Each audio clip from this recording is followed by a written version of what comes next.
बोले तेरे मंदिर में जो मैं होती बोले गंगा और यमुना, जो मैं होती बोले गंगा और यमुना, बोले तेरे मंदिर में बोले तेरे भजन करती बोले तेरे मंदिर में भजन करती बोले तेरे मंदिर में भजन करती बोले तेरे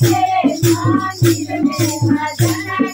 करती बोले तेरे मंदिर में होती बोले माता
मेरी होती